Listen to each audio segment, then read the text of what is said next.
Undercover black CEO flies with his own airline, stops cold when he hears two passengers behind him. Marcus Reynolds freezes mid-sip, his coffee suspended halfway to his lips as the words from the row behind him slice through the ambient hum of the aircraft. He doesn't turn around. He can't. 23 years building Skyline Airways from nothing. And now, disguised as just another passenger in 32B, he hears the unfiltered truth that no customer satisfaction survey could ever capture. I swear these black-owned companies always cut corners. My brother flies Delta, never has these problems, the male voice continues, unaware that the CEO himself, the black CEO himself, is right there, listening to every syllable. Marcus's hand trembles slightly, coffee threatening to spill onto his deliberately average button-down shirt. The cabin suddenly feels smaller, the air thinner. He'd gone undercover to experience his airline as a regular customer, not to have his racial identity thrown in his face at 37,000 feet with nowhere to escape. But this moment, this raw, unfiltered interaction, is exactly why he's here. And what happens next will change everything for Skyline Airways, for these passengers, and for Marcus himself. If you're watching this right now, hit that subscribe button to follow more stories that expose the truths we rarely see in our everyday lives. This journey is just beginning, and you won't want to miss what comes next. But to understand how Marcus Reynolds, former Air Force pilot, father of two, and founder of the country's fastest-growing regional airline, ended up incognito in economy class on his own plane, we need to go back. Back to the boardroom where this all began just 72 hours earlier. The mahogany conference table gleams under recessed lighting as Marcus Reynolds stands before his executive team, his 6'3" frame commanding attention without effort. At 57, he carries himself with the disciplined posture of his military past, but today there's an unusual tension in his shoulders. The expensive fabric of his tailored navy suit, the same shade as Skyline's aircraft livery, can't disguise the tightness in his jaw, the subtle indication that something is bothering him on a level that spreadsheets and quarterly reports can't fully capture. The customer satisfaction numbers are slipping, Marcus says, tapping the quarterly report with the Mont Blanc pen his father had given him when he earned his wings, a treasured relic from a man who never lived to see his son own an airline. Third consecutive drop, not dramatic, but a pattern I don't like. Eleanor Winters, his COO since the beginning, silver hair cut in a practical bob that hasn't changed style since 1989, pushes her reading glasses up. At 64, she's seen every crisis the aviation industry has weathered in the last 4 decades. Her cream blouse, accented with a scarf in Skyline's colors, is as crisp at 4 p.m. as it was at 7 a.m. We're still outperforming the industry average, Marcus. Average isn't why we built this airline, he responds, the edge in his voice familiar to everyone in the room. It's the same edge that pushed them through the recession of 2008, through post-9/11 industry chaos, through countless nights when the smart move would have been to quit. Around the table, faces both familiar and new watch their founder with expressions ranging from concern to curiosity. Darren Chen, the 30-something marketing director whose modern ideas had doubled their social media engagement last quarter, fidgets with his tablet stylus. Tricia Acaffer, the recently hired chief technology officer poached from a Silicon Valley startup, listens intently, still learning the rhythms of this team she's joined. James Washington, the 70-year-old investor who believed in Marcus when no one else would, sits quietly in the corner, his presence more advisory than official these days. Marcus stares out the floor-to-ceiling windows at his fleet of aircraft on the tarmac below. Skyline's distinctive midnight blue tails with silver trim catch the morning light. 23 planes now. He remembers when it was just one, a leased Boeing 737-300 that he'd mortgaged everything to secure. The memory of that first aircraft, the smell of new upholstery, the weight of responsibility, the terror and exhilaration of that inaugural flight, remains as vivid as yesterday. We're missing something, he says finally, turning back to face his team. The surveys tell us what customers are willing to say on record. I want to know what they're saying when they think we aren't listening. Darren Chen, who still looks uncomfortably young in a suit despite his Ivy League MBA and impressive track record, slides his tablet forward.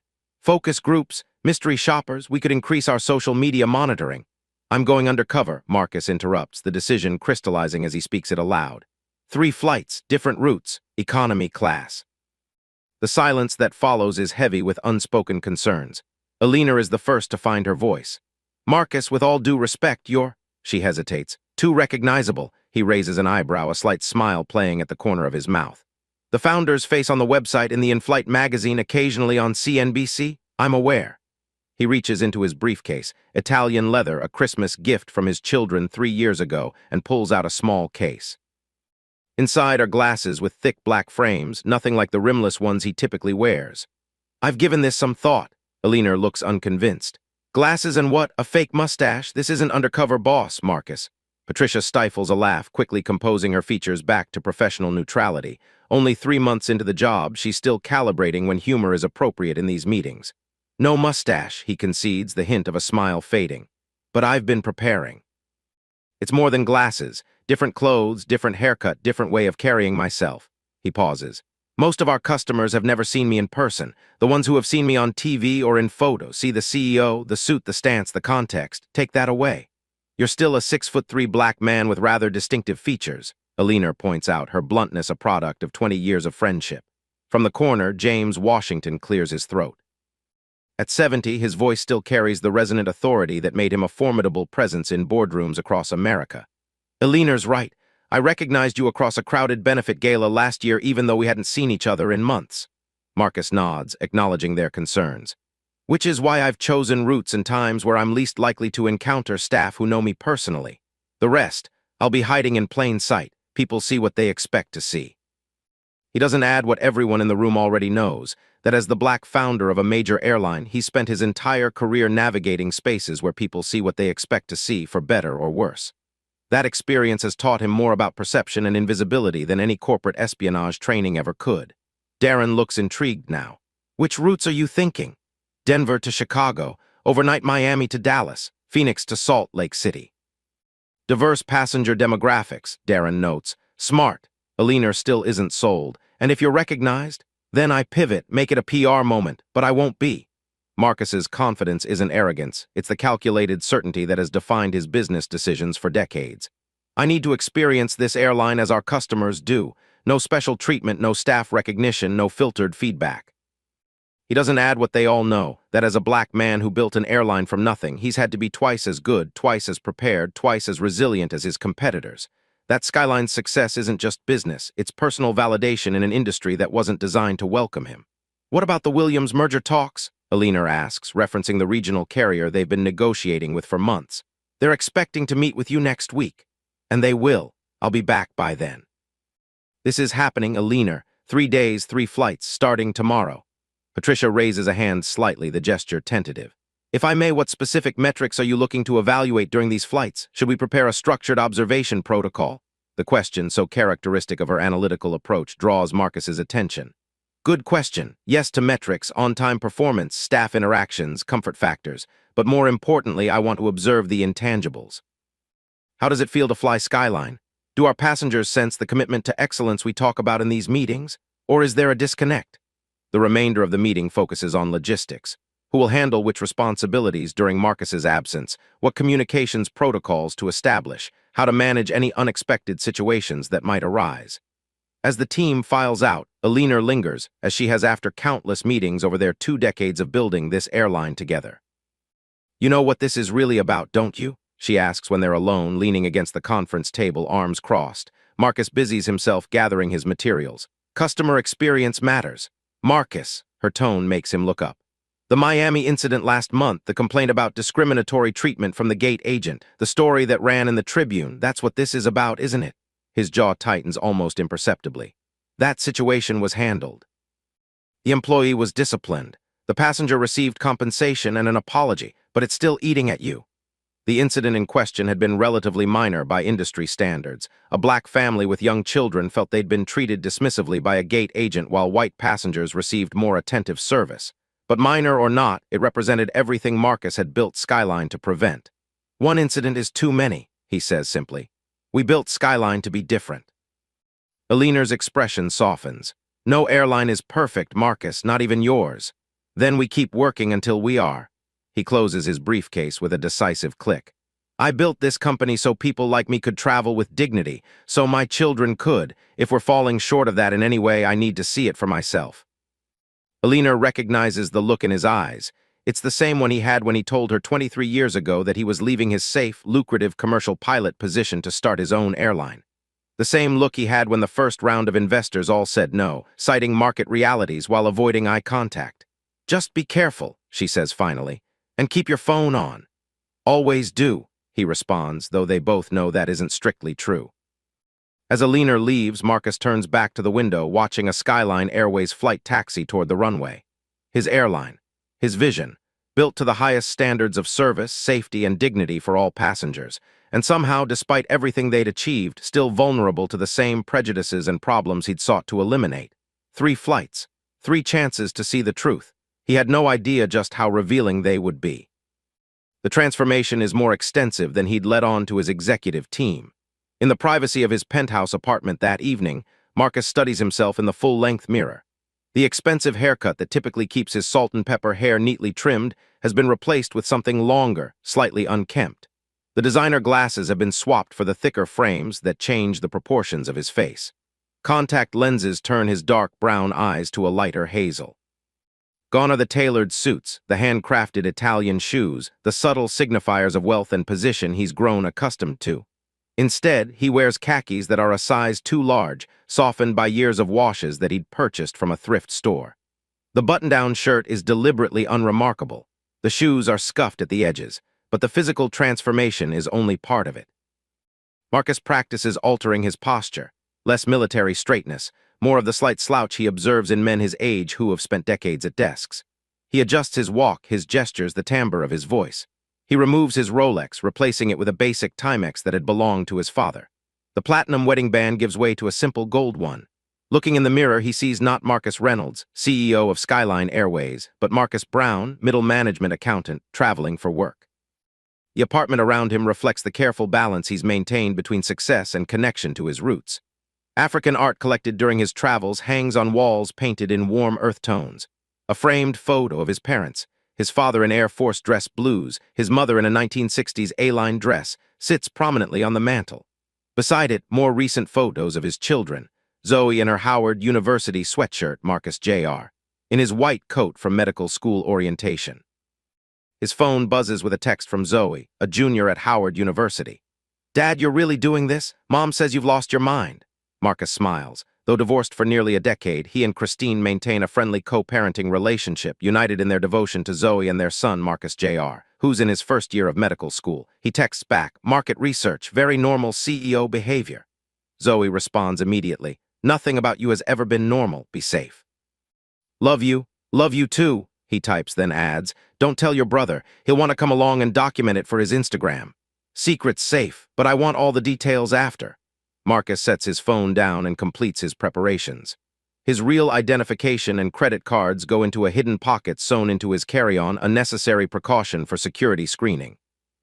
For everything else, he'll use the Marcus Brown identity created by his security team, complete with matching credit cards and a backstory substantial enough to withstand casual conversation. Before turning in for the night, he reviews the briefing materials on his tablet. Flight schedules, aircraft details, crew rosters, carefully noting which staff to avoid who might recognize him. The Denver-Chicago route will be served by a Boeing 737-800, one of the newer additions to the Skyline fleet. The Miami-Dallas overnight will use an Airbus A320, and the final leg from Phoenix to Salt Lake City will be on another 737. As he sets his alarm, Marcus reflects on how rare it is for him to fly as a regular passenger these days. His normal travel involves private aviation, first-class commercial, or deadheading in the cockpit jump seat when he wants to observe operations. Economy class, the experience that the vast majority of his customers have, has become almost foreign territory. Tomorrow, that changes. Tomorrow, he steps back into the world of cramped seats, limited overhead bin space, and service that isn't personalized to the CEO's preferences. Tomorrow, he becomes just another face in the crowd, seeking the truth about the airline he's built. The truth he finds will shake the foundations of everything he thought he knew. By morning, when he steps into the taxi headed for Denver International Airport, nothing about him suggests airline CEO. He's just another business traveler, slightly rumpled, clutching a coffee and checking his watch as the city awakens around him. The Denver morning is crisp, the Rocky Mountains silhouetted against a sky turning from indigo to pale blue. Marcus watches the familiar landmarks pass by the taxi window, the buildings downtown, the sprawling suburbs, and finally the distinctive white peaks of the airport terminal designed to echo the mountain landscape. He's seen this approach hundreds of times, but never quite from this perspective, as Marcus Brown, accountant, rather than Marcus Reynolds, aviation executive. The first test comes at check-in. He's deliberately arrived at the counter rather than using the app or kiosk. The agent, a young woman with a name tag reading TARA, greets him with Skyline's standard welcome. "Good morning, sir. Where are you headed today?" Her tone is professional but warm, her Skyline uniform, midnight blue with silver accents, immaculately pressed. Her hair is pulled back in a neat bun, and she wears the silver wing pin that all Skyline ground staff receive after completing their initial training. "Chicago," Marcus answers, adopting the slightly distracted air of a routine business traveler. He hands over the ID for Marcus Brown. Tara processes his information efficiently, making light conversation about the weather in Chicago as she works. Nothing in her demeanor suggests she recognizes him, despite the fact that her training materials included videos where he personally welcomed new employees to the Skyline family. "Window or aisle preference, Mr. Brown?" "Window, please."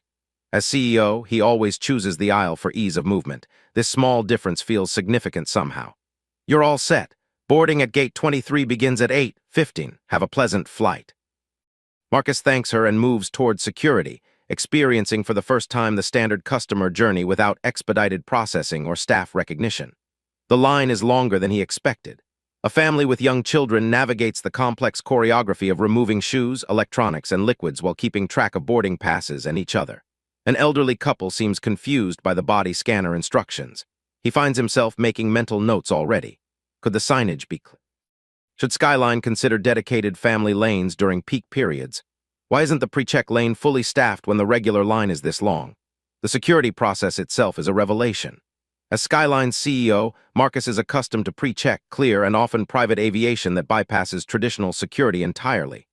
Now he experiences the full procedure, removing his shoes, belt, and jacket, placing his laptop in a separate bin, standing with arms raised in the scanner. The TSA agent's instructions are perfunctory, borderline brusque. A small irritation in the grand scheme of things, but it sets a tone for the travel experience that colors everything that follows. By the time he reaches his gate, boarding has begun. He watches his staff work, observing their interactions with passengers. The gate agent, a middle-aged man named Bernard according to his badge, maintains professional courtesy but lacks warmth. He announces boarding zones clearly but doesn't make eye contact with passengers as they scan their boarding passes. Marcus makes another mental note. Is this representative of Skyline's gate experience? How often does senior management observe these routine interactions rather than the carefully orchestrated demonstrations during official visits? Around him, the gate area bustles with morning travelers. A businessman in an expensive suit talks loudly on his phone about quarterly projections. Mother tries to entertain twin toddlers with a shared tablet. An older couple, perhaps in their 70s, sits quietly, the woman knitting something blue and delicate, the man reading a paperback thriller with a creased spine, a John Grisham novel from the look of the cover. Zone 3 is called, and he joins the line, boarding pass in hand. Bernard glances at him briefly as he scans the document. "Enjoy your flight, sir." The words are correct, but the delivery is mechanical. No eye contact, no smile, no personal connection, just the minimum required service delivery. Marcus feels a pang of disappointment. This isn't the Skyline experience he's worked so hard to create. Inside the aircraft, a flight attendant named Michaela greets passengers. Her smile seems genuine, her welcome personalized with small observations. She's perhaps in her mid-40s, with warm brown skin and close-cropped natural hair beneath her uniform cap. A veteran, Marcus guesses, based on the confidence of her movements and the silver service pins on her lapel. "That's a beautiful scarf," she tells an older woman ahead of Marcus. "The blue brings out your eyes." When it's his turn, she notices his book tucked under his arm, a biography of Katherine Johnson, the NASA mathematician. "Excellent choice," she says. "I read that last summer, inspiring woman." The small interaction warms him. This is the Skyline experience he's cultivated, personal, human, attentive. He makes a positive mental note alongside the earlier constructive ones. Settling into seat 16A, Marcus observes the boarding process from a passenger's perspective. The meticulous efficiency he's demanded from operations takes on new meaning when experienced from this side. The time it takes to board seems longer than the statistics in his weekly reports suggest. The overhead bin space fills quickly, creating minor tensions between passengers.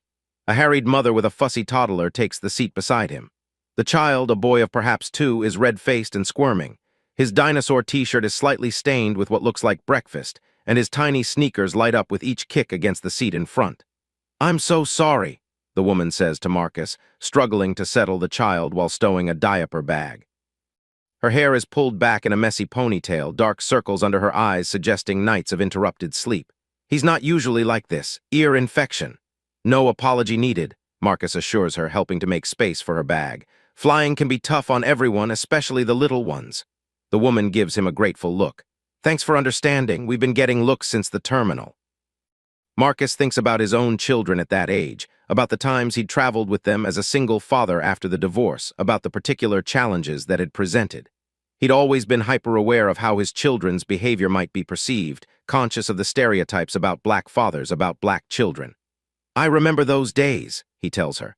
"My daughter once screamed from Denver to Atlanta. Nothing helped. Sometimes you just have to get through it."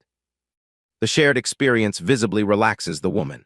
As the flight prepares for takeoff, she manages to distract the toddler with a tablet loaded with episodes of a children's show featuring animated vehicles.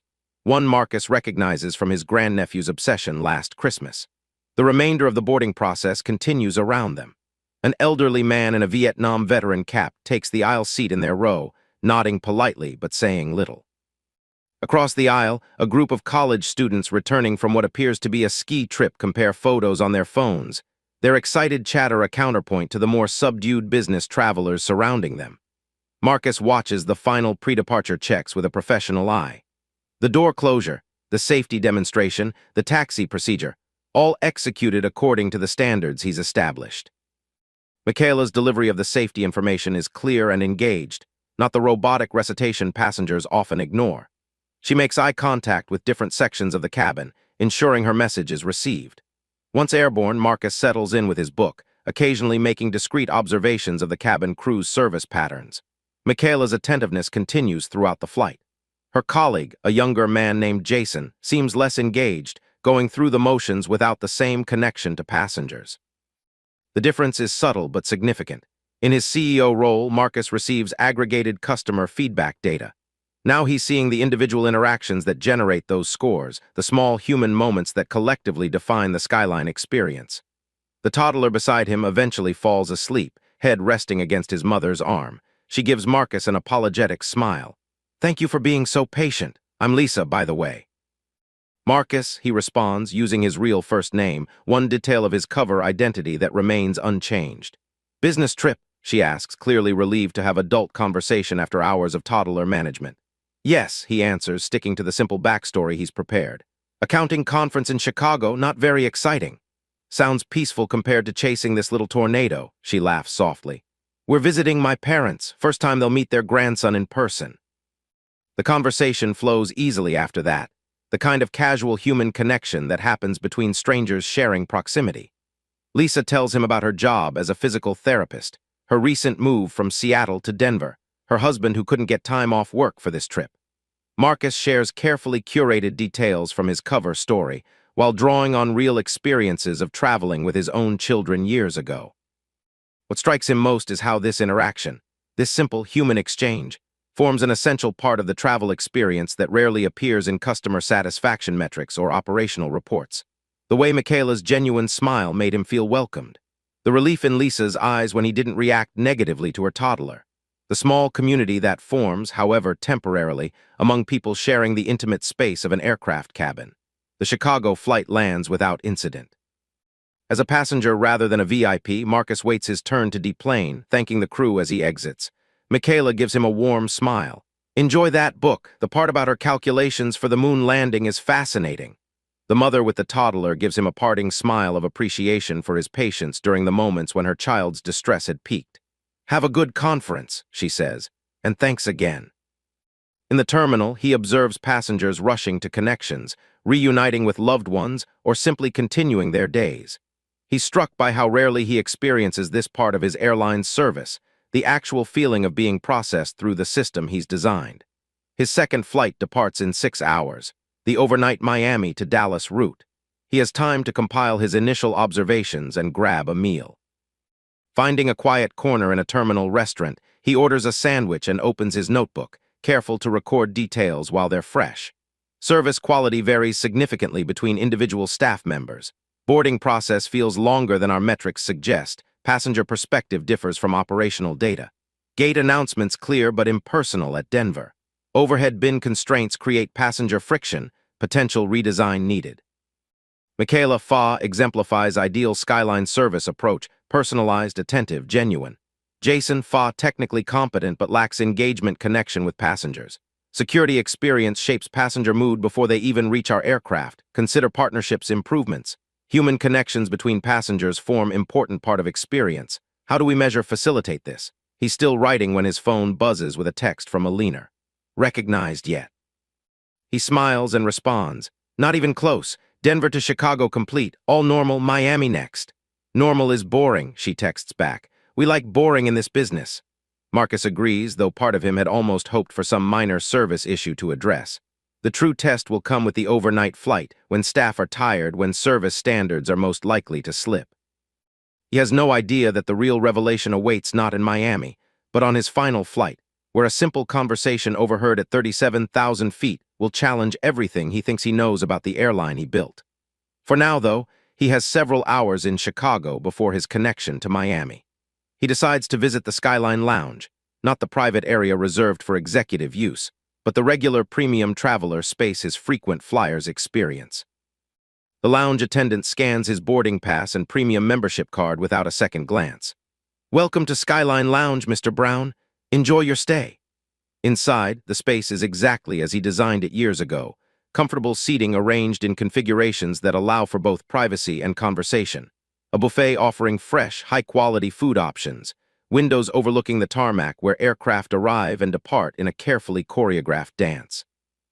What he notices now from this new perspective are the details his executive visits might have missed. A slight fraying at the edge of an armchair, a water spot on the ceiling near the restrooms. The buffet food, while presentable, doesn't quite match the photographs in their marketing materials. Small things, hardly catastrophic, but collectively they tell a story of subtle decline, of standards slowly eroding at the edges. Is this what's behind those slipping satisfaction scores? He takes a seat by the window, watching a Skyline 737 taxi toward its gate. The midnight blue livery gleams in the midday sun, the silver trim catching the light just as he'd envisioned when he first sketched the design on a napkin 20 years ago. Pride mingles with his growing concern. The airline looks right. The question is whether it feels right to the passengers who choose to fly with them. As he sips his coffee, Marcus overhears a conversation between two business travelers at the next table, middle-aged men in conservative suits that speak of regional banking or insurance sales. Not a bad lounge, actually. Better than I expected. Skyline's been stepping up their game lately, still not United or Delta, but decent for a smaller carrier. Did you see their expanding routes to the West Coast? Ambitious. Yeah, but can they maintain quality with that kind of growth? That's always the question with these up-and-comers. Marcus listens without reacting, though the dismissal of his airline as an up-and-comer after 23 years of operation stings slightly. The conversation shifts to fantasy football, but the brief exchange has given him another data point. The perception of Skyline as somehow less established, less prestigious than the legacy carriers, despite metrics that often show them outperforming those same competitors. Is it just aviation tradition that drives this perception? The decades of history behind names like United and American? Or is there something else at play? Something connected to the comment he'll hear on his final flight about black-owned companies and corner-cutting?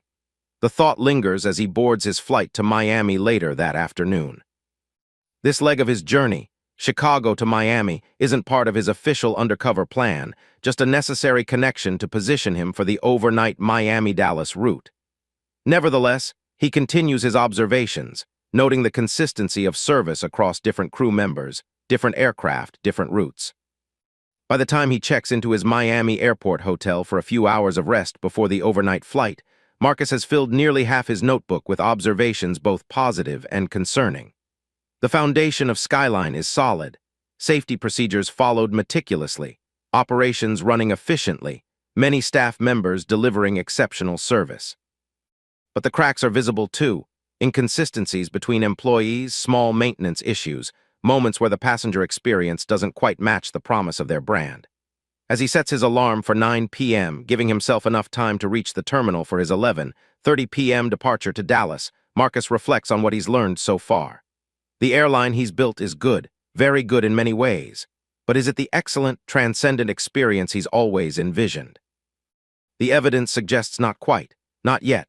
What he doesn't know is that the most revealing and disturbing insights still await him. The Miami International Airport buzzes with energy even at 10 p.m. Marcus navigates through the colorful terminals, observing the Skyline check-in area from a distance before approaching. The late-night staff move with practiced efficiency, though he notes more variations in uniform compliance than he'd like. A tie slightly loosened here, non-regulation shoes there. The terminal itself is a feast for the senses. Vibrant murals depicting South Florida's natural beauty, the mingled aromas of Cuban coffee and perfume from the duty-free shops, announcements in English and Spanish echoing across the concourse. Even at this hour, the airport pulses with life, travelers from across the Americas connecting through this critical hub. He joins the check-in line, waiting his turn behind a group of college-age travelers headed to a concert in Dallas, their excitement palpable as they discuss the merits of various songs they hope to hear. Their youth makes him think of Zoe and her friends, how they move through the world with such certainty, such hope. One young woman in the group, hair dyed a striking purple, arms decorated with intricate tattoos, notices him watching and smiles. "Sorry if we're being loud. We've been waiting for this tour forever." "No apology needed," Marcus responds. "It's nice to see people excited about something." "You a music fan?" "Jazz mainly, some classics, probably nothing you'd know," she laughs. "Try me. My dad raised me on Coltrane and Davis." The unexpected connection bridges the generational gap. They chat briefly about music, her knowledge of jazz legends surprising him, his familiarity with some contemporary artists surprising her, until the line advances and it's the group's turn at the counter. When he reaches the counter, the agent, Lisa, according to her badge, greets him with a smile that doesn't quite reach her eyes. He recognizes the expression of someone nearing the end of a long shift. "Destination tonight, sir?" "Dallas," he answers, sliding his ID across the counter. She processes his boarding pass efficiently, making no attempt at conversation beyond the required verification questions. Marcus doesn't fault her for this, it's late, and pleasantries aren't mandatory. But he does make another mental note about the difference between meeting service requirements and exceeding them. Security is surprisingly quick at this hour. Before long, he's at the gate, where a small crowd waits for the Dallas flight.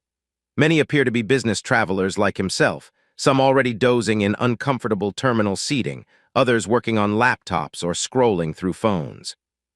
A man in his 60s, wearing a faded Dolphins cap and reading glasses perched on the end of his nose, works a crossword puzzle from an actual newspaper, the Miami Herald, judging by the masthead. The sight is oddly nostalgic, a reminder of Marcus's father who had the same habit during family trips decades ago. Nearby, a flight crew from another airline waits for their own connection, their matching uniforms and rolling bags marking them as clearly as a uniform. They chat quietly among themselves, occasionally laughing at some shared inside joke. Marcus wonders what they would say about Skyline if asked, what the industry perception is among those who know aviation from the inside. The boarding announcement comes, and Marcus observes the gate agents closely. They work well together, resolving a seating issue for an elderly couple with calm professionalism. Another positive note. On board, the cabin crew greets passengers with subdued efficiency appropriate to the late hour. Marcus takes his seat, 21C, an aisle this time, and settles in. Beside him is a middle-aged woman who immediately dons an eye mask and noise-canceling headphones, clearly a veteran of overnight flights with no interest in pleasantries. The cabin of the Airbus A320 is different from the 737 he flew earlier, slightly wider, with different overhead bin configurations and seat designs. He notes these differences from a passenger perspective, wondering if their customers perceive and value these distinctions as much as the aviation professionals who obsess over them. As the cabin doors close, Marcus feels a familiar surge of pride watching his teamwork. Even incognito, even viewing it all from this unfamiliar angle, he feels connected to every procedure, every announcement, every safety demonstration. This airline exists because he refused to accept that he couldn't build it. The memories surface unbidden, the lone officer who suggested he might be happier starting a smaller business. The industry veteran who told him frankly that passengers might not feel comfortable with an airline owned by a black man. The countless subtle and not-so-subtle barriers erected in his path. And then, the allies who appeared.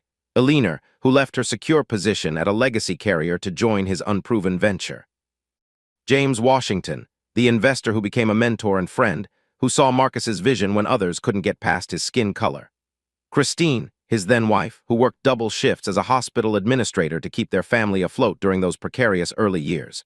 The memory of their first aircraft delivery is particularly vivid tonight, standing on the tarmac in the rain, watching the 737 taxi in with Skyline Airways freshly painted on its fuselage.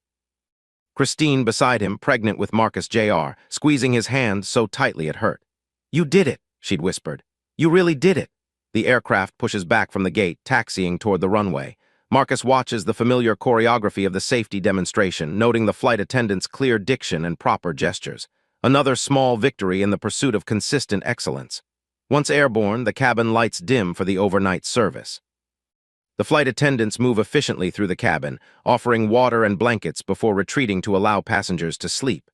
Marcus declines both, instead opening his laptop to review his notes from the Denver flight. 2 hours into the flight, most passengers are asleep. Marcus works quietly, occasionally glancing around the cabin. The woman beside him hasn't moved since takeoff, clearly deep in sleep behind her mask.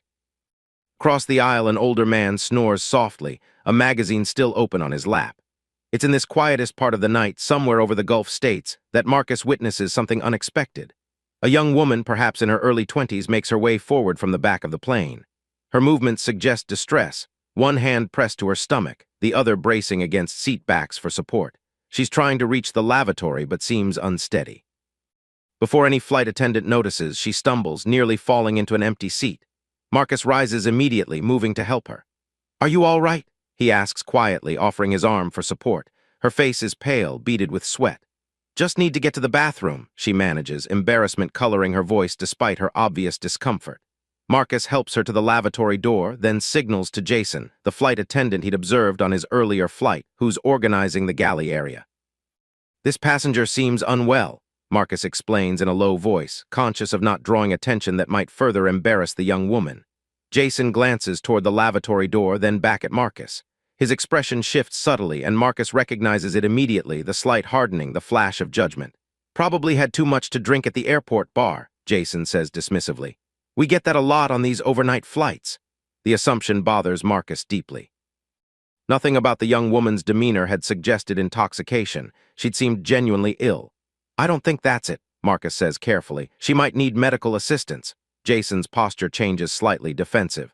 "Sir, we're trained to recognize these situations. If she's actually ill, she'll let us know." The interaction lasts only seconds, but it reveals volumes. The immediate assumption about a young female passenger in distress. The dismissal of concern from another passenger. The subtle resistance to offering help until absolutely necessary. Before Marcus can respond, the lavatory door opens. The young woman emerges, still pale but standing more steadily. Marcus moves toward her. "Can I help you back to your seat?" he offers. "Or would you like some water?" "Water would be good," she says quietly. "And maybe some crackers if you have them. I think it was something I ate at the airport, my stomach." Jason, witnessing this exchange, shifts into customer service mode, though Marcus doesn't miss the brief look of reassessment. "I'll bring those right away, ma'am. Would you like some ginger ale as well? It might help settle your stomach." "Yes, please, thank you." Marcus helps her back to her seat, several rows behind his own before returning to his place.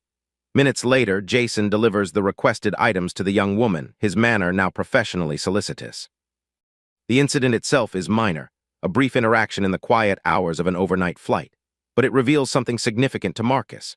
The immediate assumption about a young, female passenger in distress, the dismissal of concern, the reluctance to offer assistance until the situation clarified itself. Is this an isolated incident, one employee's momentary lapse in judgment, or is it representative of broader patterns in how his airline staff perceive and respond to certain passengers? Marcus makes careful notes, troubled by the implications. This isn't the explicit discrimination that makes headlines and triggers lawsuits. It's the subtle, perhaps unconscious bias that shapes thousands of small interactions every day across his airline and likely across the entire industry. As the night deepens, most passengers remain asleep. Marcus continues his observations, watching how the crew handles the quiet responsibilities of an overnight flight. Security checks, preparations for breakfast service, assistance for the occasional wakeful passenger. He thinks about Jason's reaction and what it might reveal about Skyline's culture. The training emphasizes technical competence and safety, of course, but also service excellence and treating all passengers with dignity. Yet here was an example of assumptions taking precedence over compassion, of judgment preceding assistance. Marcus remembers the Miami incident that had partly prompted this undercover journey, the black family who felt discriminated against at the gate. At the time, he'd viewed it as an isolated incident, a single employee failing to uphold Skyline's values. Now he wonders if there's a more systemic issue at play, subtle biases that training alone cannot address. By the time the flight begins its descent into Dallas, Marcus has filled several pages with observations and questions. The Miami-Dallas route has revealed more than he anticipated, though not in the ways he expected. As passengers prepare for landing, collecting belongings and raising window shades to admit the first pale light of dawn, Marcus watches Jason work. The flight attendant is professional, attentive, polite. There's nothing in his current behavior that suggests the dismissive attitude displayed hours earlier. Yet the incident lingers in Marcus's mind as he deplanes, thanking the crew as Marcus Brown, anonymous passenger, rather than addressing the service concerns as Marcus Reynolds, CEO. In the terminal, he checks his watch. His final flight, Phoenix to Salt Lake City, departs in 7 hours. Time enough to find a quiet corner in the airline's lounge, using the premium membership Marcus Brown ostensibly holds, review his notes, and prepare for the last leg of his undercover journey. He has no way of knowing that the most revealing and disturbing moment still awaits him, that on his final flight, the words of 2 passengers sitting behind him will force him to confront truths about his airline, his leadership, and himself that no executive report could ever capture. The Dallas-Fort Worth International Airport wakes up as Marcus finds a quiet corner in the Skyline Lounge. Early morning travelers trickle in, business people in press suits checking emails before their flights, families with sleepy children huddled around breakfast tables, solo travelers curled up with books or tablets in comfortable chairs. Marcus orders coffee from the lounge attendant, a young man named Carlos according to his name badge, and observes how he interacts with other guests. Carlos is attentive without being intrusive, remembering preferences for regular customers, offering suggestions to first-time visitors. Another positive note for Marcus's growing collection of observations. As he reviews his notes from the overnight flight, Marcus's phone buzzes with a text from a leaner. "Miami-Dallas complete. Any revelations?" he types back. "Some concerning. Will brief fully when I return. Phoenix SLC today, then home." Her response comes quickly. "Williams' merger team called, wanted to confirm next week's meeting, told them you're doing field research." Marcus smiles slightly. Field research. Not exactly a lie. "Thanks, all on schedule for my return tomorrow." He sets his phone aside and returns to his notes, organizing his observations into categories. Physical environment, aircraft condition, seat comfort, facilities, service delivery, staff interactions, responsiveness, problem-solving, operational excellence, timeliness, efficiency, handling of contingencies, and a new category he's added since the overnight flight, equity of experience, whether all passengers receive the same quality of service regardless of who they are. This last category troubles him most. The incident with the young woman on the overnight flight falls clearly within it. So does the Miami complaint that partly inspired this journey. Are there patterns here that Skyline's current metrics fail to capture? After several hours of work and a brief nap in one of the lounge's quiet rooms, Marcus boards his connection to Phoenix. This flight, not part of his official undercover plan, passes uneventfully. He uses the time to rest, knowing that his final observation flight will require full attention. The Phoenix airport gleams under the harsh afternoon sun, its terminals busy with the typical mix of business travelers, tourists headed to the Grand Canyon, and locals returning home. Marcus has used the intervening hours to compile his observations from the first 2 flights and catch a brief nap in the Dallas Airport Hotel. Refreshed and focused, he approaches this final leg of his undercover journey with heightened attention. The Phoenix to Salt Lake City route is one of Skyline's newer additions, part of an expansion strategy to capture more of the Western business travel market. Check-in proceeds smoothly. The agent, a man in his 40s named Richard, processes Marcus's boarding pass with professional courtesy. There's a brief moment when Richard looks at him with slightly narrowed eyes, a flicker of something like recognition, but it passes quickly, and Marcus is directed to Gate 14 without incident. The Phoenix terminal buzzes with the energy of a major hub. A group of tourists wearing matching Grand Canyon t-shirts compares photos on their phones. A woman in her 80s, proudly wearing a first flight. Button receives special attention from a Skyline customer service representative who escorts her to a priority seating area. Two pilots from a competing airline walk past, their uniforms crisp despite the desert heat, nodding professional acknowledgement to their Skyline counterparts at the gate. Security is more crowded than in Miami, the afternoon rush bringing families, business travelers, and tourists together in a chaotic convergence. Marcus observes a Skyline supervisor assisting a passenger with mobility issues, ensuring they receive proper assistance through the screening process, another positive note for his growing list of observations. At the gate, Marcus takes a seat near the boarding area, watching the Skyline staff prepare for departure. The gate agents work with practiced coordination, addressing passenger questions while completing pre-boarding procedures. A minor delay is announced, a late-arriving aircraft, and Marcus notes the clear communication and the agent's apologetic but professional tone. When boarding finally begins 20 minutes behind schedule, he observes some passenger frustration but sees the gate staff managing it well, offering updates and reassurances about connection times for those with tight layovers. Zone 3 is called, and Marcus joins the line, boarding pass in hand. He boards without incident, making his way to seat 32B, a middle seat this time, deliberately chosen for maximum exposure to other passengers' experiences. As he settles in, he notes that 32A is already occupied by a young man, perhaps in his late 20s, deeply absorbed in whatever is playing through his headphones, his head nodding slightly to an inaudible beat. The aisle seat 32C remains empty for now. The Boeing 737-800 cabin is familiar territory for Marcus, both as an airline executive and a former pilot. He notes with approval the clean condition of the cabin, the functioning reading lights and air vents, the updated seat fabric that matches Skyline's brand standards. Small details, but they matter to the overall impression of quality and care. The cabin fills steadily around them. Marcus observes the flow of passengers, the flight attendants assisting with baggage and seating arrangements, the small moments of human interaction that collectively define the flying experience. He's recording mental notes about the overhead bin usage, a persistent concern from his previous flights, when he becomes aware of voices in the row directly behind him.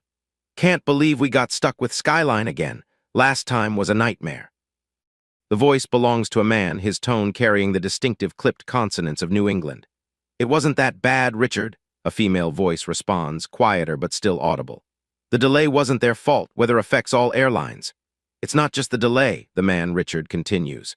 "Everything about this airline feels second-rate. The seats are cramped, the service is inconsistent, and have you noticed how they're always pushing that reward program? Classic move for a struggling carrier." Marcus feels a tightening in his chest. Skyline isn't struggling, quite the contrary. Their financial performance has outpaced projections for 7 consecutive quarters.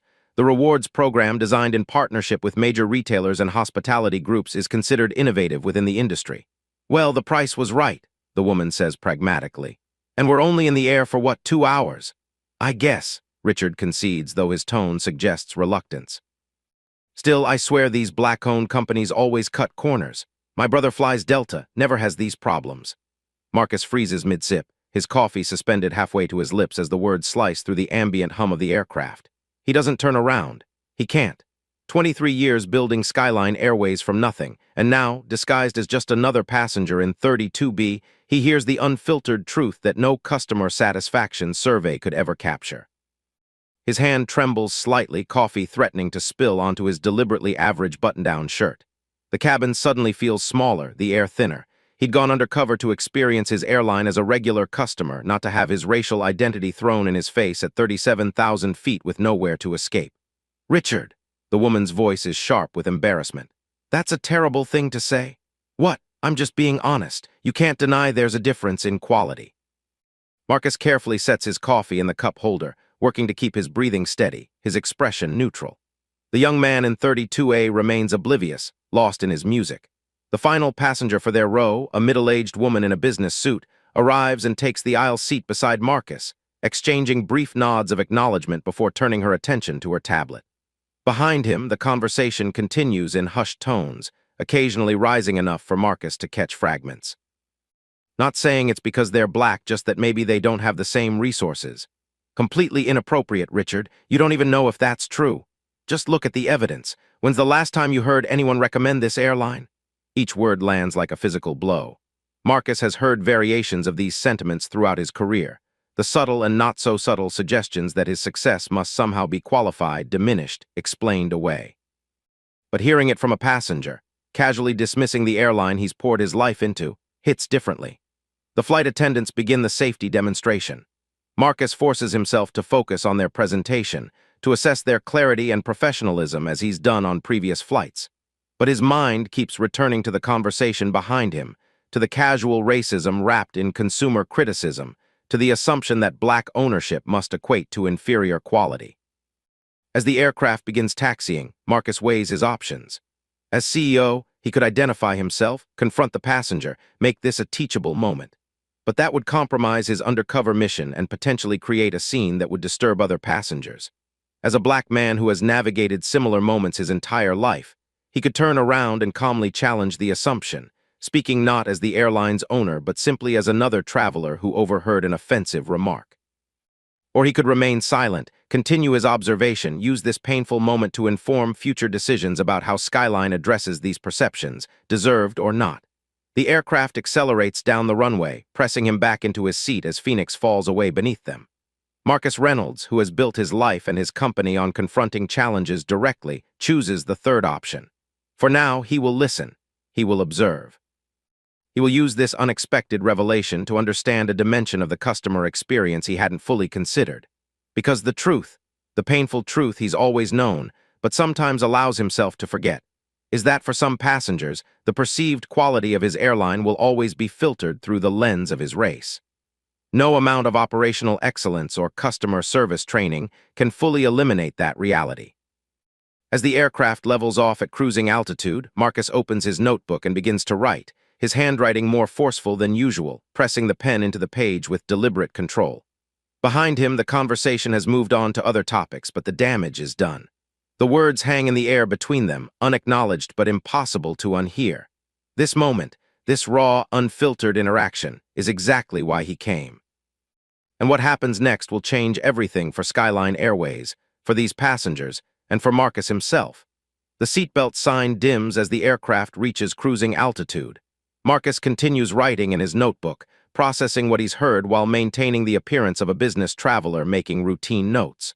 The cabin crew begins drink service, moving efficiently through the narrow aisle. Behind him, the conversation between Richard and his companion continues, though they've moved on to discussing their upcoming meetings in Salt Lake City. Marcus catches enough to understand their pharmaceutical sales representatives headed to a regional conference. The woman in the aisle seat beside Marcus works steadily on her tablet, occasionally sipping from a water bottle she brought aboard. The young man by the window has fallen asleep, headphones still in place, his face turned toward the spectacular view of the western landscape 37,000 feet below. When the flight attendant reaches his row, Marcus orders a club soda, exchanging pleasantries with the young woman whose name badge reads ALICIA. She's new. He doesn't recognize her from the personnel files he regularly reviews, but her service is warm and efficient. First time flying Skyline. She asks as she hands him his drink, seeming to interpret his focused observation as unfamiliarity. No, Marcus answers truthfully. I've flown with you many times. Well, we appreciate your loyalty, she responds with a genuine smile. Let me know if you need anything else during the flight. As she moves to serve the passengers behind him, Richard and his colleague, Marcus, strains slightly to hear the interaction. Will Richard's disdain for the black-owned airline extend to his treatment of the staff? Coffee black, no sugar, Richard orders without looking up from his phone. No please, no thank you when Alicia serves him. His female colleague, Marcus, still hasn't caught her name, orders tea with a smile and a polite thank you so much. The contrast isn't lost on Marcus. It's another data point in a pattern he's observed throughout his career, the small daily demonstrations of who feels entitled to courtesy and who doesn't, who believes service is their due rather than an exchange between equals. The young man in the window seat beside Marcus finally removes his headphones as Alicia offers him a beverage. He orders a ginger ale, and as she pours it, he asks, "How long have you been with Skyline?" The question surprises Marcus. It's the kind of personal engagement with staff that he's always encouraged but rarely sees from passengers. "Just 3 months," Alicia answers, her smile widening. "Still learning the ropes." "Well, you're doing great," the young man says. "My aunt's been a flight attendant for 30 years, United. She always says the first 6 months are the hardest part." "Your aunt is wise," Alicia laughs. Ask me again in 3 more months if I agree. The brief exchange warms something in Marcus. This is what he built Skyline for, these human connections, this mutual recognition of dignity between staff and passengers. The young man's simple acknowledgement of Alicia as a person, not just a service provider, represents the airline culture he's worked to foster. As the drink service continues, Marcus returns to his notes, but now with a slightly different focus. He begins to map the various interactions he's observed across his 3 flights, not just staff performance, but passenger behavior. The variations in how different travelers engage with the Skyline experience, the assumptions they bring on board with them.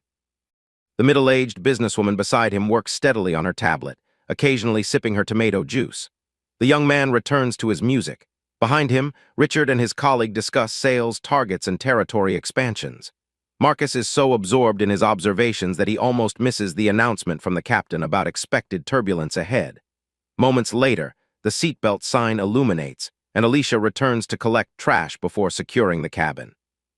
As the aircraft enters the turbulent air, Marcus feels the familiar buffeting.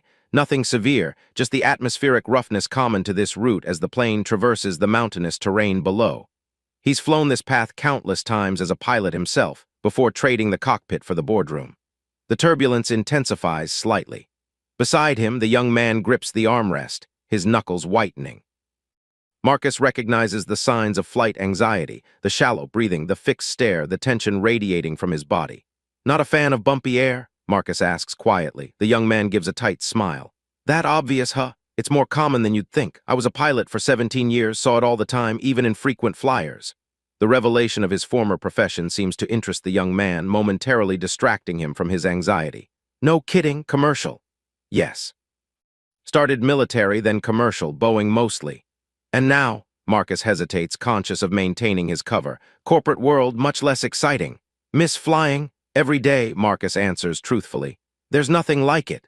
As they talk, the young man, Tyler, he introduces himself, visibly relaxes despite the continuing turbulence. Marcus finds himself sharing pilot perspectives on weather patterns and aircraft design, explaining the impressive engineering that makes modern air travel so safe even in rough conditions. So this is totally normal? Tyler asks after a particularly sharp bump. Completely routine, Marcus assures him. The plane is designed to handle far worse. Think of it like driving over a bumpy road, uncomfortable but not dangerous. Behind them, Richard's voice rises slightly above the cabin noise. This is exactly what I was talking about. Delta would have gone around this storm system. His colleague's response is too quiet to hear, but Richard continues. No, I'm serious. This is a cost-cutting measure. They're saving fuel by flying straight through instead of diverting around. Black-owned businesses always prioritize profit over customer comfort. The words hit Marcus like a physical blow. The accusation is both technically inaccurate. Skyline's routing protocols prioritize passenger comfort within safety parameters, and deeply offensive in its assumption that black ownership equates to substandard service and reckless cost-cutting. Tyler, who has clearly overheard as well, gives Marcus a look of embarrassment and discomfort. Some people, he mutters, shaking his head slightly. Marcus nods but says nothing.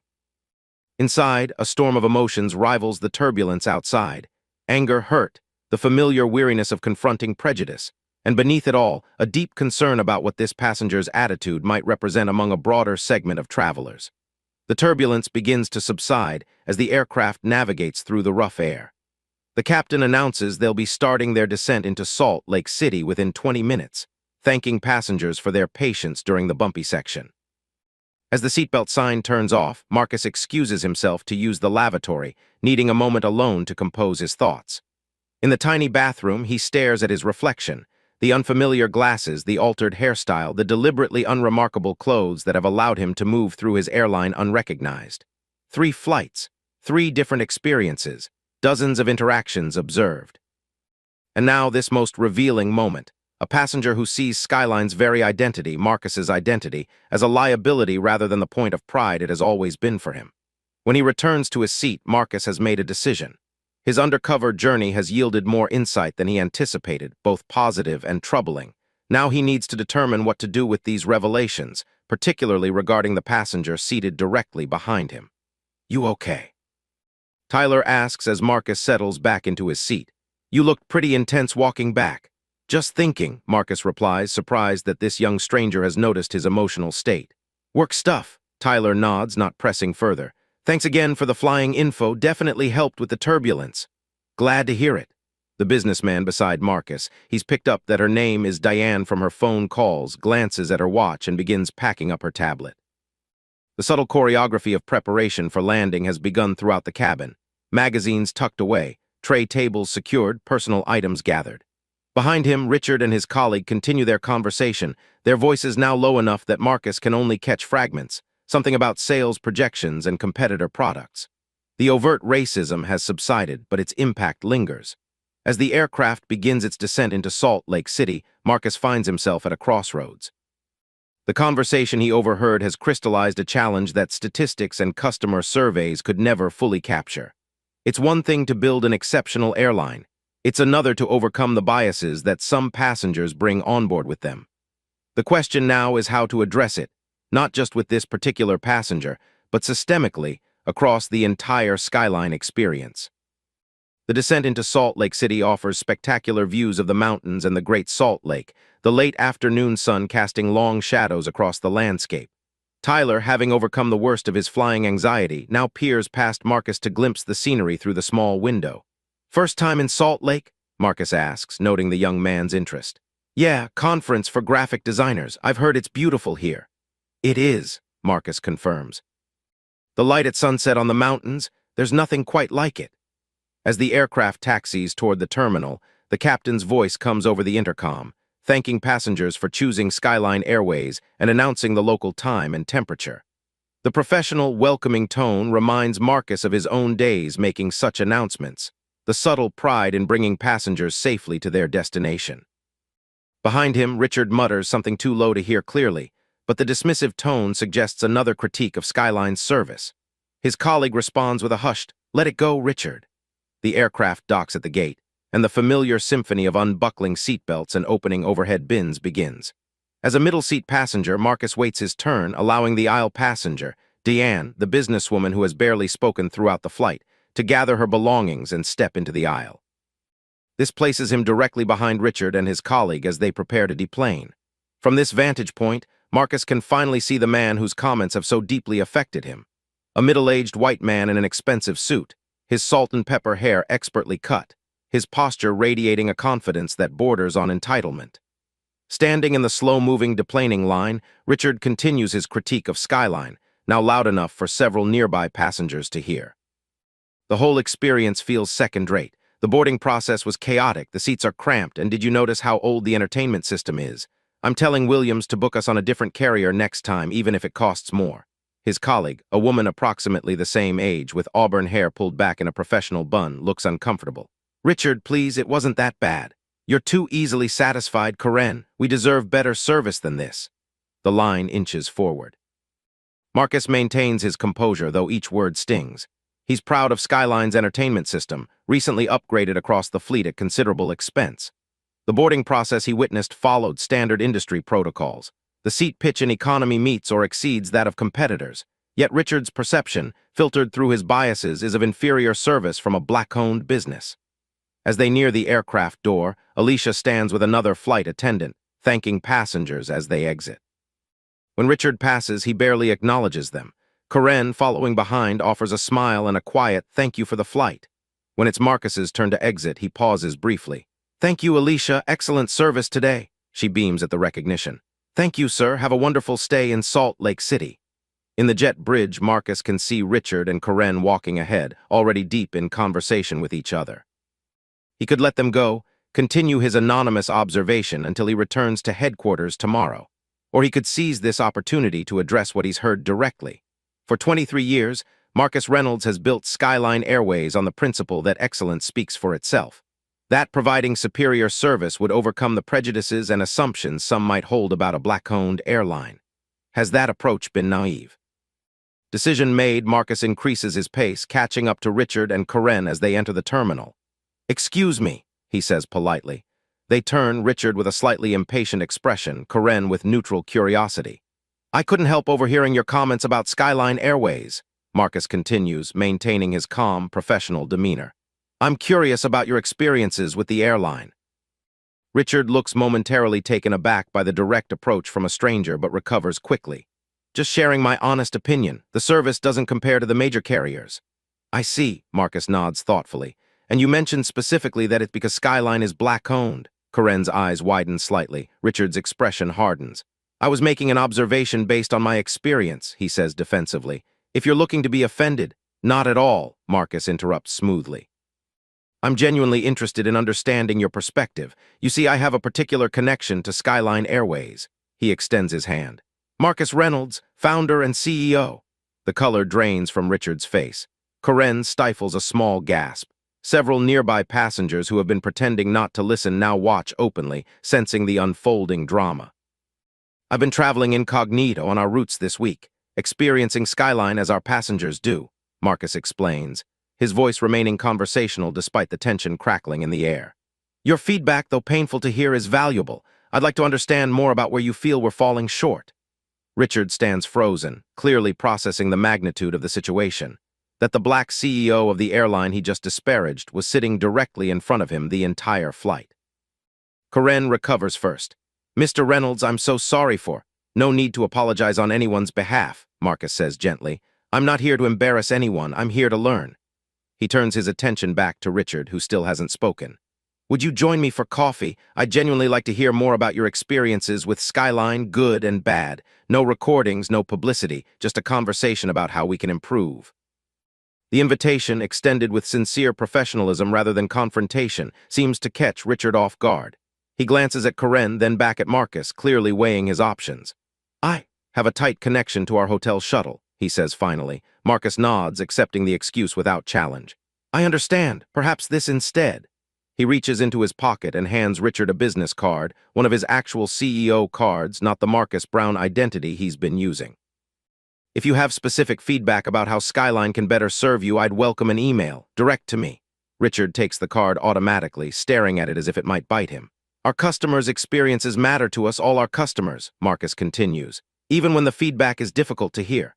With that, he nods politely to both of them and turns to leave. He's taken only a few steps when Richard's voice stops him. Mr. Reynolds, Marcus turns back. Richard's expression has shifted from shock to something more complex. Embarrassment, certainly, but also a dawning recognition. I spoke out of turn. My comments were inappropriate and uninformed. It's not quite an apology, but it's an acknowledgement. Marcus accepts it with a small nod. Skyline Airways was built on the belief that excellence is the best response to low expectations, he says quietly. If we failed to deliver that excellence during your travels with us, then we have work to do. If perceptions persist despite that excellence, well, that's a different kind of work, isn't it? The question hangs in the air between them, unanswered but unavoidable. Safe travels, Marcus concludes, then continues on his way, aware of the eyes following him, not just Richard and Corinne's, but those of other passengers who have witnessed this unexpected encounter. As he walks through the terminal toward baggage claim, Marcus pulls out his phone and texts Alina. Cover blown, Salt Lake City, tell you more later. Her response comes seconds later. Trouble, he considers the question. Was it trouble, or was it perhaps the most valuable moment of his entire undercover journey? No, he types back. Revelation. Tyler, the young man who sat beside him on the flight, catches up to him near the rental car counters. Hey, that was... Wow. You're really the CEO? Marcus smiles. Guilty as charged. And that guy behind us, the things he said. Unfortunately, not the first time I've heard something like that. Probably won't be the last. Tyler shakes his head. Man, I don't know how you stayed so calm. I wanted to say something, but it's complicated, Marcus finishes for him. It always is. Still, the way you handled it just now, that was... Tyler seems to be searching for the right word. Powerful. Made me think about how I respond to situations like that. Sometimes the most effective response isn't the most emotionally satisfying one, Marcus says. Something I've learned over many years in this business. They chat for a few more minutes, Tyler expressing genuine interest in Skyline's history, Marcus sharing a few stories about the airline's early days. Before they part ways, Tyler asks for a business card too. I'm a graphic designer, he explains. And I've got some thoughts about your in-flight magazine layout if you're open to hearing them. Marcus laughs and hands him a card. Always open to good ideas, that's how we've gotten this far. After checking into his hotel, the same one where many of his passengers are staying, though he's booked under his Brown identity, Marcus spends the evening compiling his final observations. The notes from 3 days of travel fill his notebook, covering everything from boarding procedures to lavatory cleanliness to staff interactions. But the most important insights can't be quantified in customer satisfaction metrics or on-time performance statistics. They're about perception, about bias, about the subtle ways in which Skyline, despite all its operational excellence, is still viewed through the lens of its founder's race by some passengers. As he prepares for his return to headquarters tomorrow, Marcus already sees the outlines of a new approach taking shape. Not abandoning the pursuit of excellence, but recognizing that excellence alone isn't enough. That Skyline needs to address these perceptions directly, proactively, as part of its brand identity and customer experience strategy. He falls asleep thinking about Richard's face when he revealed his identity, about Tyler's interest in the airline's story, about Alicia's warm service and Jason's momentary lapse in judgment, about all the complex human interactions that collectively define the Skyline experience, for better and for worse. Tomorrow, he'll return to being Marcus Reynolds, CEO, but he'll carry with him the indelible memories of being Marcus Brown, anonymous passenger, seeing his life's work through entirely new eyes. 24 hours later, Marcus stands before his executive team in the same mahogany-paneled boardroom where this journey began. Gone is the disguise of Marcus Brown. He's once again Marcus Reynolds, CEO in his tailored suit and rimless glasses, his posture military straight, his presence commanding. But something has changed. The team can sense it as he walks them through his findings, the detailed observations from 3 flights, the variations in service quality, the operational insights gained from experiencing Skyline as a regular passenger. Alina watches him closely, noting the subtle differences in his demeanor, the quiet intensity that has replaced his usual confident certainty, the thoughtfulness behind each observation, each recommendation. Gate announcements need standardization, Marcus continues, referring to his notes. Some agents connect with passengers, others don't even make eye contact. We need to address that inconsistency. Darren nods, typing rapidly on his tablet. We could implement a mystery shopper program like we discussed before you left. Good, Marcus agrees, but with specific attention to personal engagement, not just technical compliance. Moves methodically through his findings, the positive and the negative, the technical and the interpersonal. The team listens attentively, occasionally asking questions or suggesting potential solutions. He saves the encounter with Richard for last, recounting the overheard conversation and the subsequent revelation of his identity without emotion, laying out the facts as he would in any business briefing. When he finishes, the room is silent. Alina is the first to speak. So he just said that, right behind. About black-owned businesses, Marcus nods. He did. Patricia, the new CTO, looks deeply uncomfortable. I'm so sorry you had to hear that, Marcus. Don't be, he responds. If I hadn't heard it, we wouldn't be having this conversation, and this conversation is necessary. Darren, the young marketing director, looks troubled. How often do you think that happens, passengers making those kinds of assumptions about us? More often than we'd like to believe, Marcus answers. The question is what we do about it.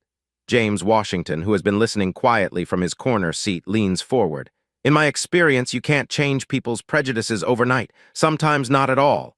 Agreed, Marcus says, but we can change how we position ourselves in relation to those prejudices. He moves to the whiteboard and writes in bold letters, excellence is not enough.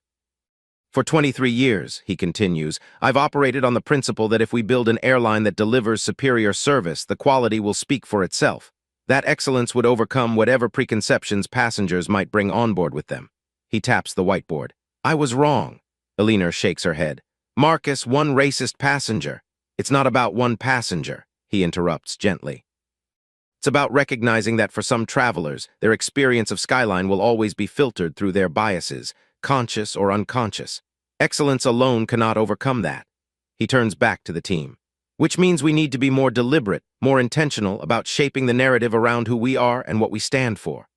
For the next hour, the boardroom buzzes with energy as Marcus leads a discussion about how Skyline can address this challenge. Not defensively, not by hiding or downplaying their identity as a black-owned airline, but by celebrating it more openly, connecting it explicitly to their commitment to exceptional service for all passengers. Our diversity isn't separate from our excellence, it's integral to it, Marcus explains. It's time we made that connection explicit in our marketing, our training, our entire approach to customer experience. Darren's marketing mind kicks into high gear. We could launch a campaign that highlights our unique perspective as a diverse carrier, excellence through inclusion or something similar, and incorporate more diverse voices in our training materials, Patricia suggests. Not just cultural sensitivity training, but actual representation across all our educational content. What about our loyalty program? Eliner asks. Could we restructure rewards to emphasize community building among our diverse passenger base?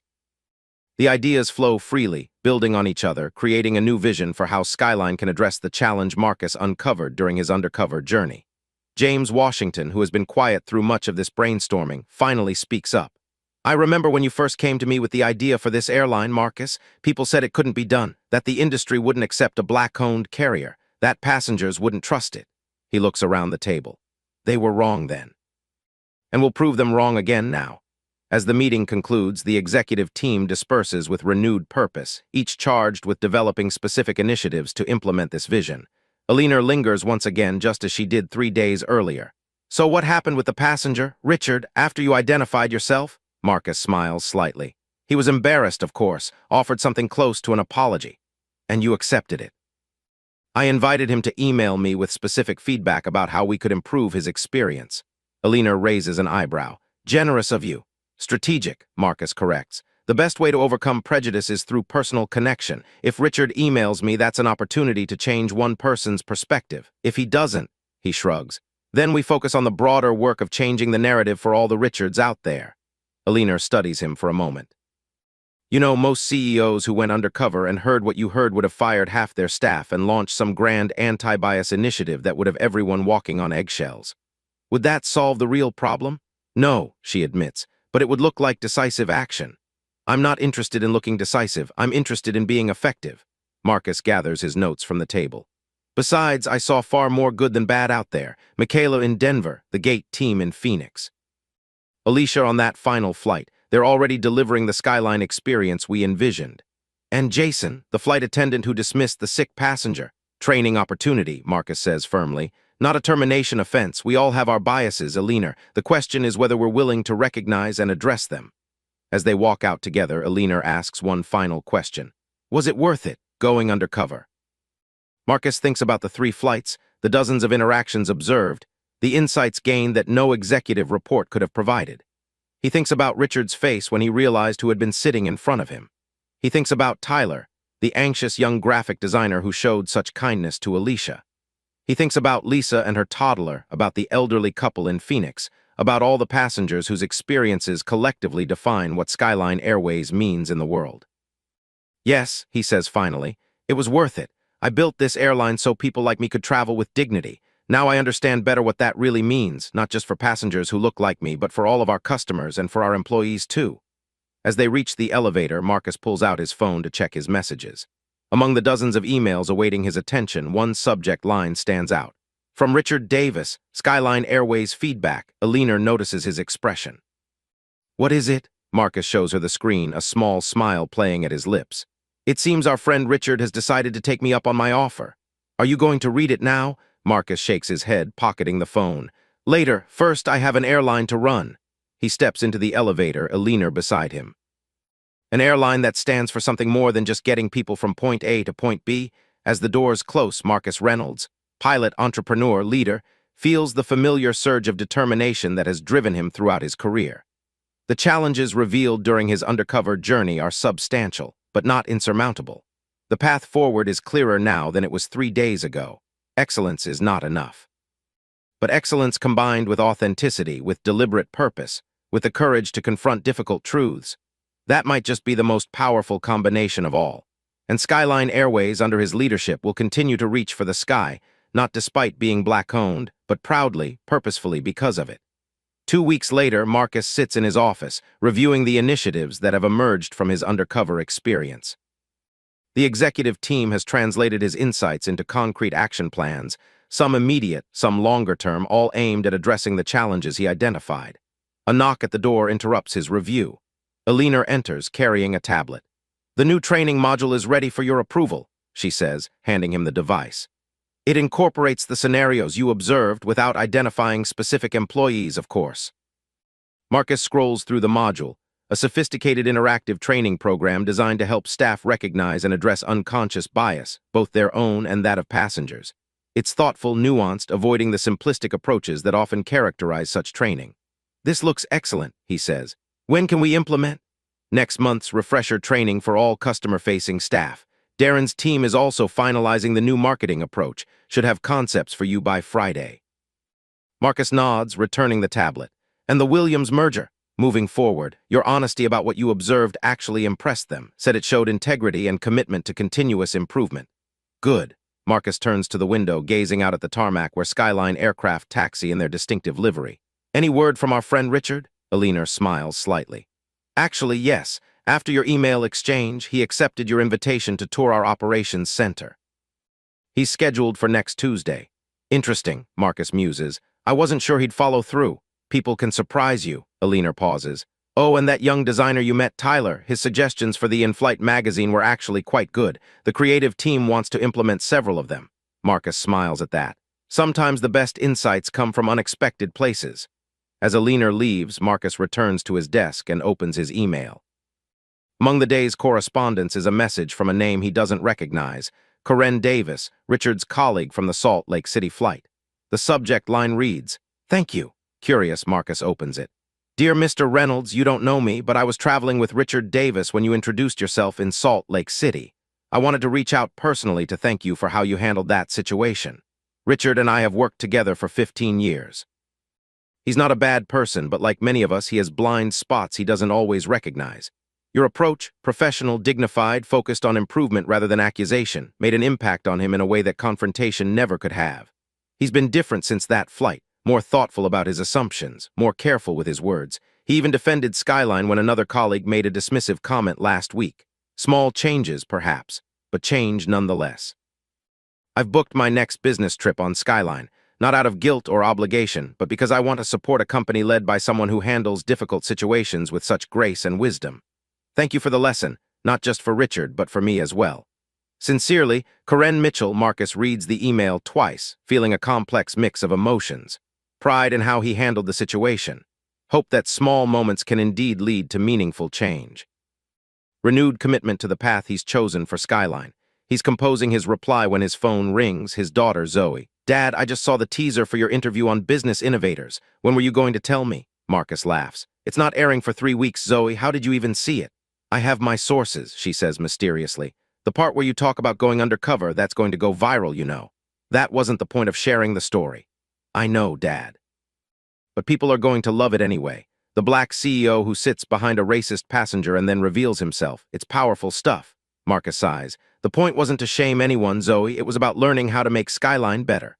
And that's exactly why people will respond to it," she insists. "You're not exploiting the situation, you're using it to create positive change. That matters." As they continue talking, Marcus reflects on how this journey has come full circle. What began as a simple undercover mission to observe customer service has evolved into something much more significant. A reimagining of Skyline's identity, purpose, and approach to the complex realities of operating in an industry and a world where bias still exists. The conversation with his daughter reminds him why all of this matters so deeply. He built Skyline not just for himself, but for Zoe, for Marcus Jr., for all the young people who deserve to see themselves represented in positions of leadership and excellence. After they hang up, Marcus returns to Corinne's email, crafting a thoughtful response that acknowledges her message without self-congratulation. As he writes, he glances at the framed photo on his desk, the original Skyline aircraft on the day of its first commercial flight, his younger self standing proudly before it. 23 years later, the journey continues. Not just from city to city, but toward a vision of air travel where excellence is the standard, where dignity is universal, where assumptions are challenged, and where the sky truly is the limit for everyone.